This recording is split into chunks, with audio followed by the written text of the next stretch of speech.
Hey everyone, real quick before we get into it, don't forget to like us on Facebook, follow us on Twitter and Instagram. Check out the podcast on Podbean. We're on Spotify, Stitcher, Apple Podcast, and Google Play.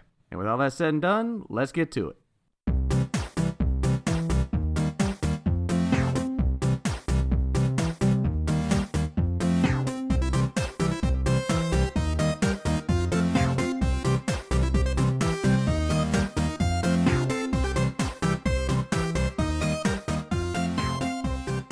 What's up, everybody, and welcome back to episode 126 of the Hella Average Gamescast. We did another week. A good week. It was a busy week for me, but we got a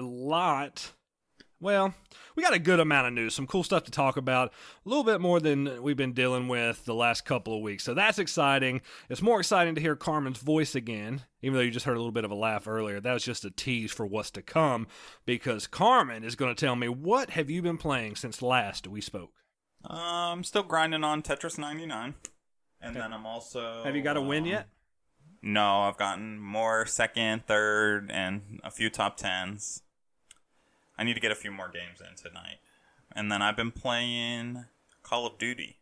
Nice. So, early impressions, what do you think? It's probably the best first-person shooter I've ever played. Wow. Whoa! Hold on. Not just the best Call of Duty, but the best first-person shooter. Yeah, for what it is. For, like, ground war, humans. Oh, so it's not the best first-person shooter. So you're not including, like, Destiny and Halo? That's what I was going to say. Okay, then. You guys got me. Second best shooter I've ever played. It's the best Call of Duty shooter I've ever played. Carmen, it is the best Call of Duty, and it's the best Battlefield. I'll give it that. It's the third best overall shooter I've ever played. Call of Battlefield 2019. Jeremy in with the zingers. I love it. And I have to apologize to the fans. I reneged on Death Stranding. Oh, Yes. you didn't get it, or? Yeah, I'm not getting it. I don't blame you. You know, we talked about it last week, and it's launched today, this Friday. What is today? The 8th, I think? Yeah. And not much change from the early reviews. It's pretty much what people were thinking. People love it. People dislike it. It's very polarizing. Yeah, I was going to say, it's very much a love it or hate it kind of game. I don't feel comfortable spending $60 on taking a chance on something like this either. So that's why we bought Call of Duty, wasn't it, Carm? Yep, that's exactly why we got Call of Duty. Because I talked to Cam about this, like, probably for 2 hours. Like, nonstop reading articles, sending texts. And at one point I just said, I'm probably going to regret it, but I'm not getting the game. Like, ever? I don't know if ever, but yeah. At that moment in my struggle, those were my exact words. I'm probably going to regret not getting it, but I'm not doing it. Nah, I don't think you're going to regret it. Like, worst case scenario, you play it, you get it for like $20 on a sale, or even as a free download later on, and you love it, you hate it, who knows? I've never regretted not getting a game at launch, basically. We'll get it one day, I'm sure. Oh yeah, I plan to play it at some point, just not for a while. Anything else, Car Boy? That's it. That's all the stuff I've been playing. Jeremy, what about you, buddy? Has anything switched up on your plate? I think I was going to say in your plate, but that didn't make sense at all. No, I've been playing the same games, making a lot of progress in Trails of Cold Steel, about halfway through the game. Still loving it. Also been playing more Medieval, about 80% done on that. Got a lot of trophies to get, though. That's mostly just like, clean up work, get all the weapons, complete the bestiary, all that stuff. A couple of like stage-specific trophies. One I thought I had, turned I didn't. I have to go back and get it. Still loving the game. Played a little bit more Luigi's Mansion, but my feelings really haven't changed at all on it. I think it's still just kind of a fine, okay game. You're not going to finish this game, are you? Probably not. Like, I play it less and less each week. Like, I literally will like turn it on, play like 15 minutes, and then just turn it off and play something else. It just gets really repetitive and tedious. But very cool. Yeah, that's pretty much all I've done all week. You know what? I haven't switched up much from the norm either. I'm playing Outer Worlds still. I love that game. The more I play it, the more fun I have with it. It is a prime example of a good open world RPG. I also Is it the best version of Fallout you've ever played? It is the best Bethesda game I've ever played. No, I still like Skyrim better, but this is, for the time and the story and just everything feels right. It just fits into something that I needed. Like, it just speaks to me really well. Yeah, don't you love when it happens when you just get a game and it's like that's exactly what you want to play right then and there? It is, and it's rare, but that one definitely hit everything I wanted it to. I'm playing like the Silver-Tongued Devil. I get to intimidate, lie, persuade, and it is cool to do that, and I like it. It's really neat. Sure, you got to shoot some things, but for the most part, you're playing as, like, you're using your words to get in and out of situations. And it's rewarding. A lot of games miss that part. You can do dialogue trees, but it kind of limits you or it takes away from the fun. This is just as much fun as, I think, going guns blazing. And other than that, I've been also playing Call of Duty. I know we talked last week, Jeremy. I got it. Got into it, and I can agree with Carmen that I think it is the best iteration of Call of Duty. It's very well made. It feels like the balancing is fairly good. There's a couple of guns that are stronger than others, noticeably, but that's to be expected. Ground War's fun, which is like the Battlefield big map type game mode, and I think it's like the fourth best first-person shooter I've ever played, so it's pretty good. What three are ahead of it?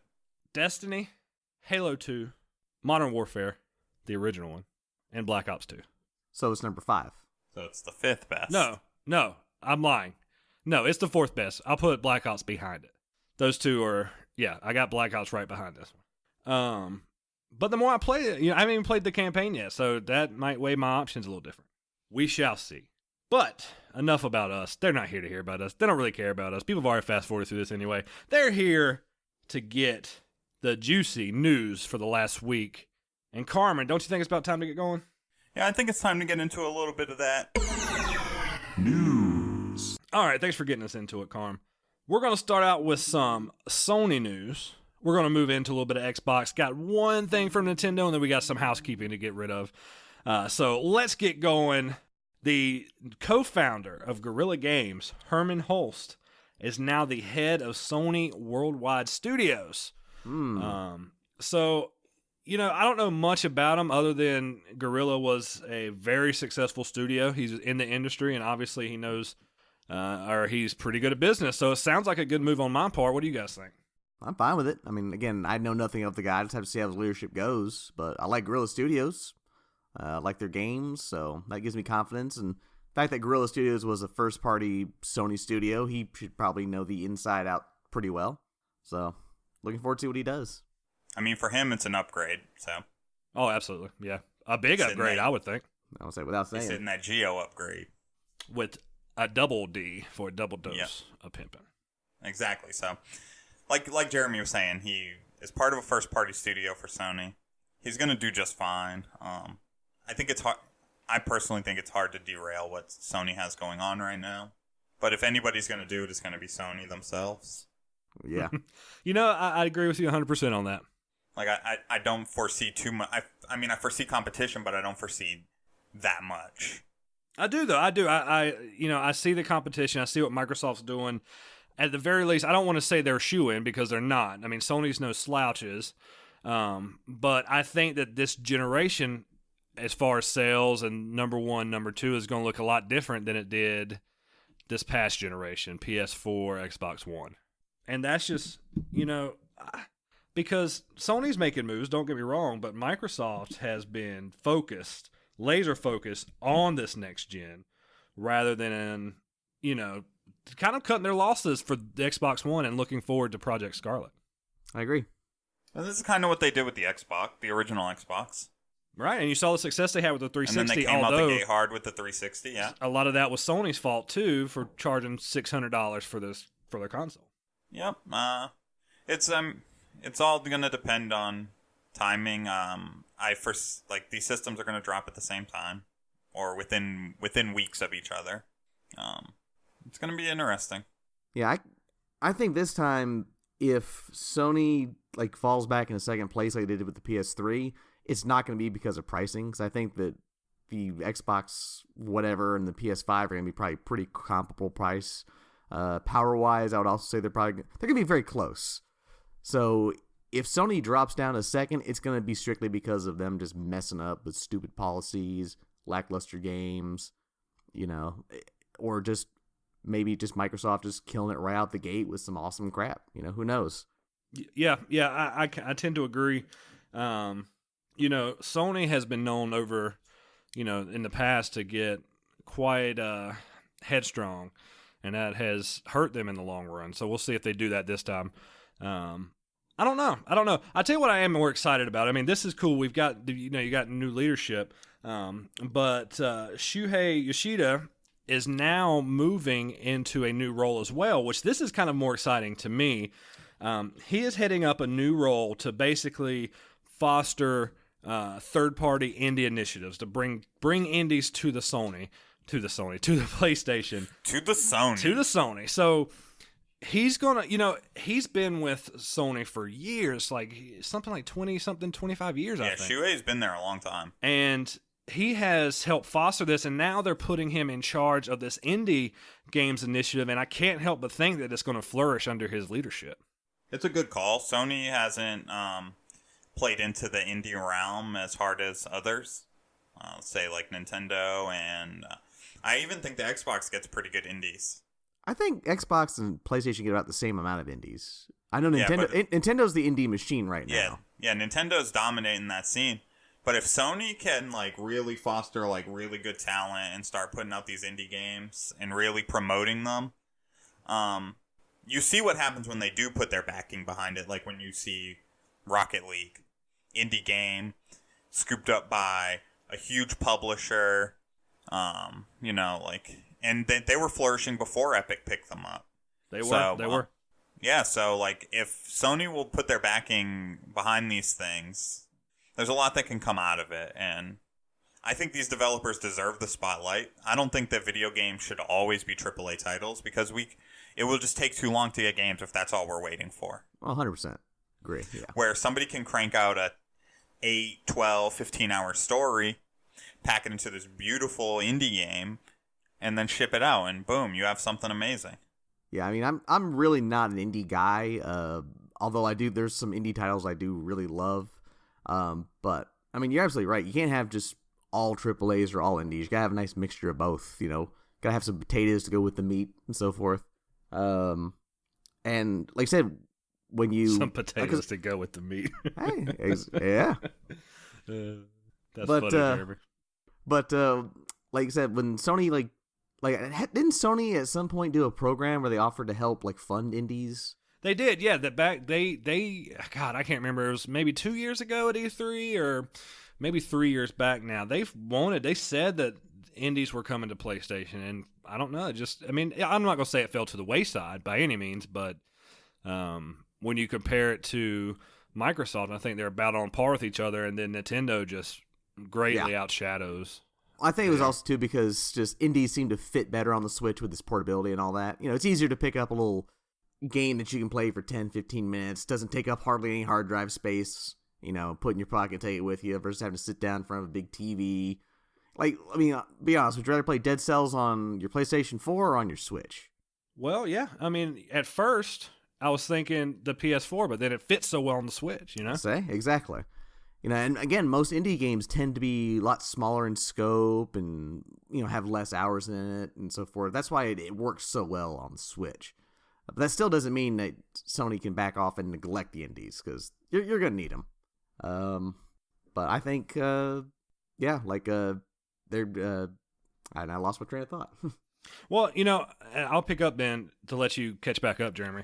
You know why I enjoy the indie scene so much is because they're these small studios, and they don't have the money and the funds to graphically or the scores to compete with AAA titles. That's kind of the whole point of an indie studio. So what ends up happening is you find studios who have ways of fantastic art styles or bringing a story to life, like everything is the heart and soul is the story, or the heart and soul is the music or the coloring. Like they find other ways to engage you rather than balls to the wall, AAA, music, action, graphics, and that is refreshing. And that's why more people need to be aware of it, because hardcore gamers and people who are in the know like indies, love indies, and play indie games, but I really think your normal gamers, if you want to say quote unquote normal, are the people who just really stick with AAAs and maybe haven't got a chance to, dive into indie titles. I agree with the variety part too, because I love games like Shovel Knight, and I'd rather play 1,000 Shovel Knights than one Call of Duty. No offense. None taken, Jeremy. Yeah, but yeah, it is because like the indies, the indie crowd or the indie creators, they can have that breath of fresh air. They can try something different, something new. And I think because it's a lower budget title, they can take a bit more risk. Plus, when you have less money to work with, you have to be more creative. You can't just, have these incredibly detailed worlds and stuff. So you have to come up with an interesting art style, like Dead Cells has or Shovel Knight or something like that. So I think it really is great for the variety, and just hope they stick around for a while. I agree. Couldn't agree more. So let's hope that with the PS5 and next gen and the gens after, we start seeing more indie titles, because that's what we all want. But speaking of AAA titles, The Last of Us 2, when it launches, will not be coming to PlayStation Now, which is basically Sony's version, or Sony's, I don't know. Their streaming service. It's their streaming service, yeah. But they do not offer downloads now.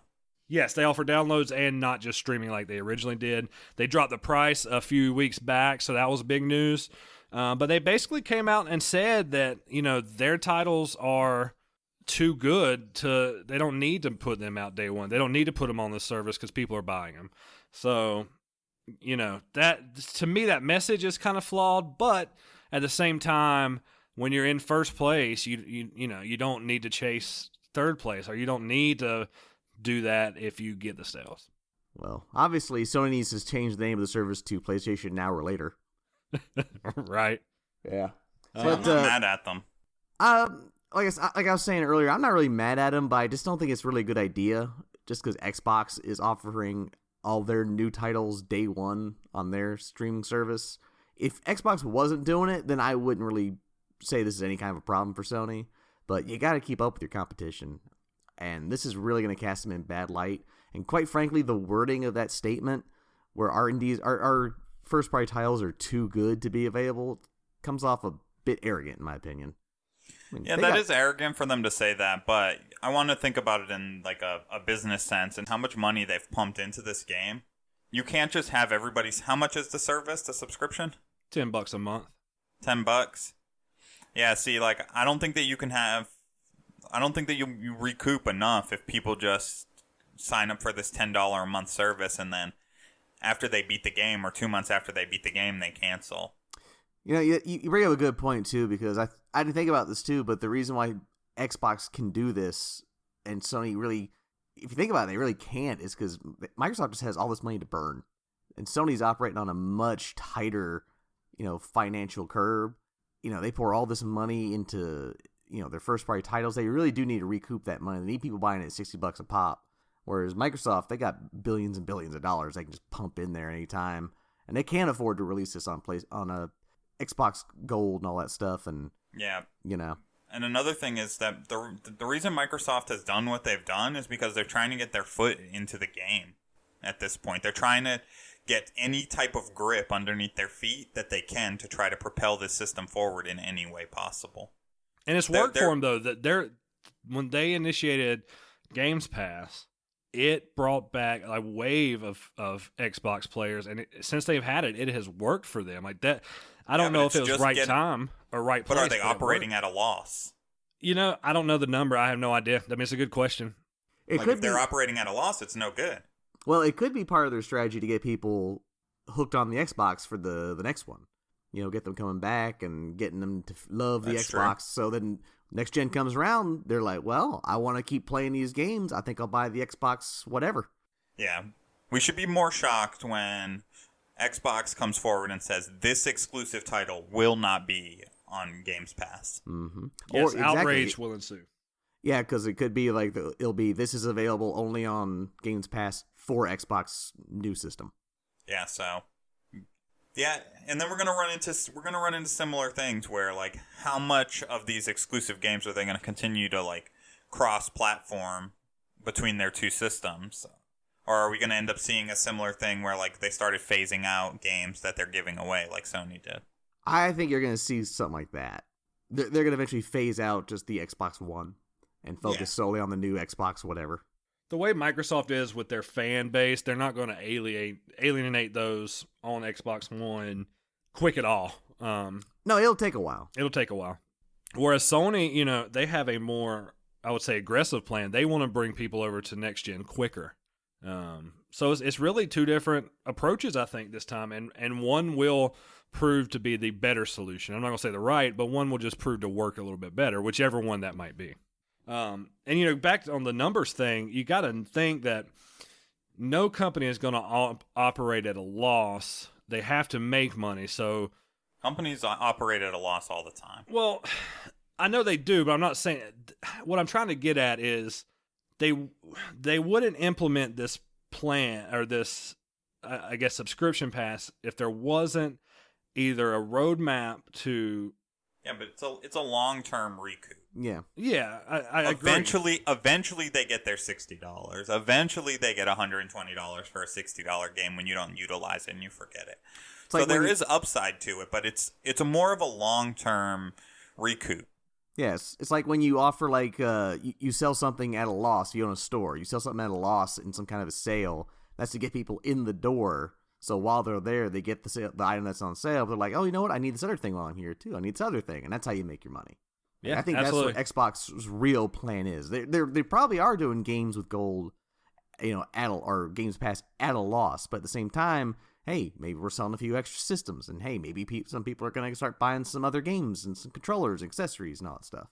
Yeah, I agree. And going back to kind of, I don't know. I want to say that I don't want to keep harping on this because I feel like it's beating a dead horse. But if Microsoft keeps releasing their content day one on this service, it's going to make people look at the Xbox harder than the PlayStation. It's going to hurt PlayStation. Exactly. That's why they're doing it.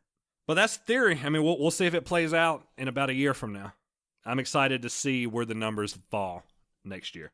Let's see here. Let's keep it going with Microsoft. We only got one really topic to talk about with Microsoft, other than we kind of led into that Games Pass a little, kind of a tangent there. But they finally released their games with gold. So we got 4 free games between the Xbox One and backwards compatibility for the 360. Definitely nothing groundbreaking. Doesn't really compare to the heat that Sony brought. But we got Sherlock Holmes, The Devil's Daughter, The Final Station, Star Wars Jedi Starfighter, and Joyride Turbo. Only one of those that's even remotely interests me is the Sherlock Holmes game, because I enjoyed the first one. And I thought it was a good game, but it's no Last of Us or Neo, that's for sure. Do you know who makes those Sherlock Holmes games? Do you recall? Honestly, it's like an indie studio.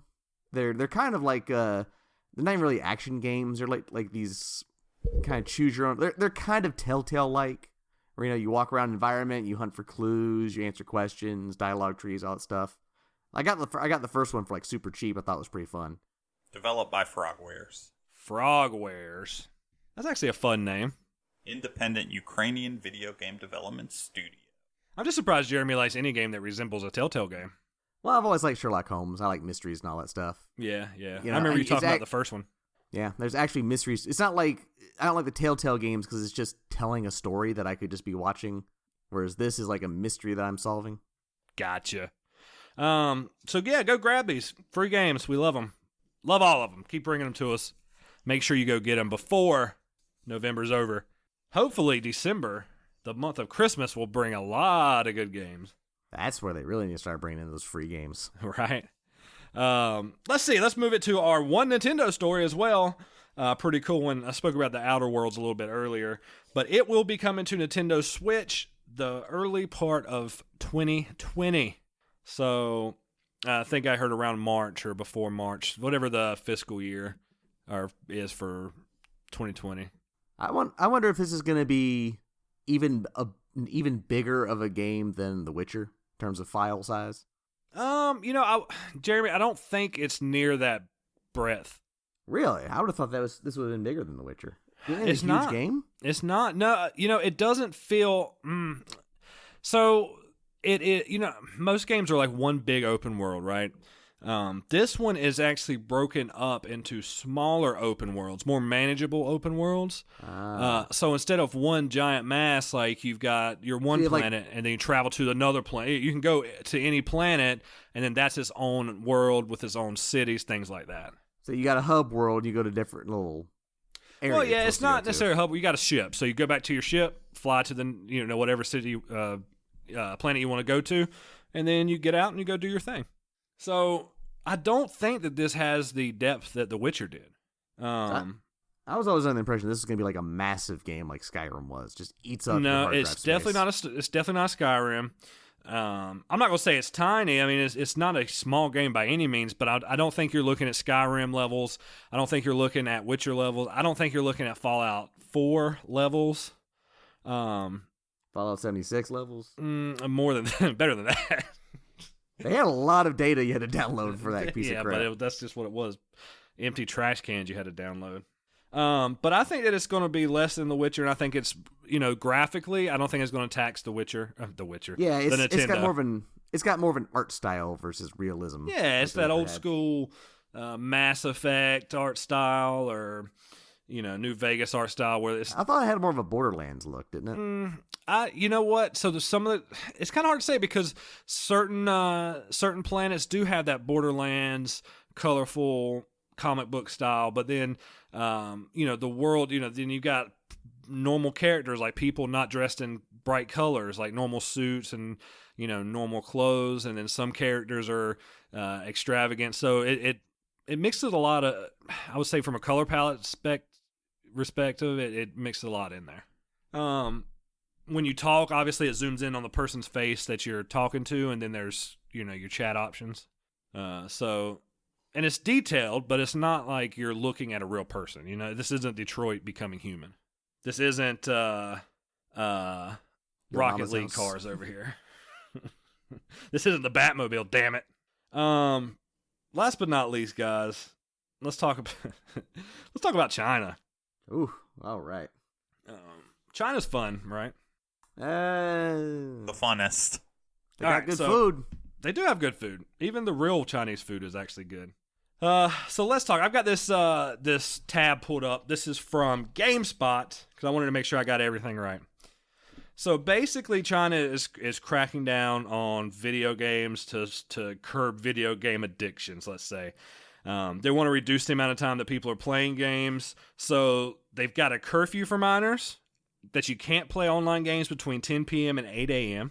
Additionally, those under 18 can only play 90 minutes of online gaming during weekdays, 3 hours per day on the weekends and public holidays, and they're introducing spending limits on microtransactions. If you're 16 to 18 years, you can spend $57, and if you're between 8 and 16, you can spend $29. That is, talk about your personal freedoms being... yeah, a little bit of overreach there. Yeah, it's Well, first off, you were assuming that they had personal freedoms. Yeah, that wasn't something gross on my part. I apologize. So that was a reach. But overall, it's pretty stupid. Let people play video games. If people want to blow their money on microtransactions, let them do it. If they're smart about it. I think I'm pretty sound about my microtransaction purchases. Probably every 2 months, I spend $30 on Tap Titans. That's not bad to me. You are a gambler and a fiend, my friend. My question is, how are they gonna okay? So you said one of the rules was they can only play between 10 and 8 p.m. or something. Right. Yep. How's anyone gonna know if they wake up to play some Xbox at 2 a.m? It's gotta Shut be their motherfucking internet off, boy. Yeah, it's as long gotta as you're not be playing with the online. ISP. Yeah, I mean you can play offline. I'm That's sure what I'm this saying, is all online gaming. This is not. But then they look at your power bill. How do and they know? Notice that some peak times. How do they know I'm using an Xbox? Jeremy, this is China. They don't care.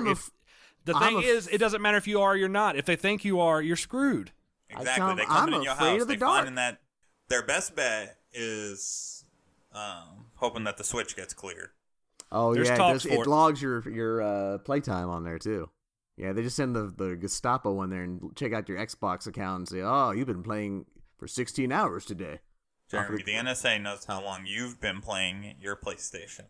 And Xbox, they're all everybody knows what you're doing at this point. Yeah, like, you can't even wipe your ass these days. And in China, you really can't wipe your ass without someone knowing. You only get 2 rolls of toilet paper a month over there. This is probably the most controversial topic of the week, so I'd like to hear people weigh in. What do you think on it? I want to hear people's thoughts on it. You know, the state of China is much different than it is here in the West. So this isn't the only thing they're limited on. This is that pertains to our podcast, but there's plenty of other things they're limited on as well. So, like to hear what people think about this, how they're going to monitor it, how long it's going to last, what kind of effect will it have. I would love to see a long-term study on what it actually did, if anything. But that's all I got for news, guys. Did I miss anything? Did we miss anything? You did miss one thing. What did I miss?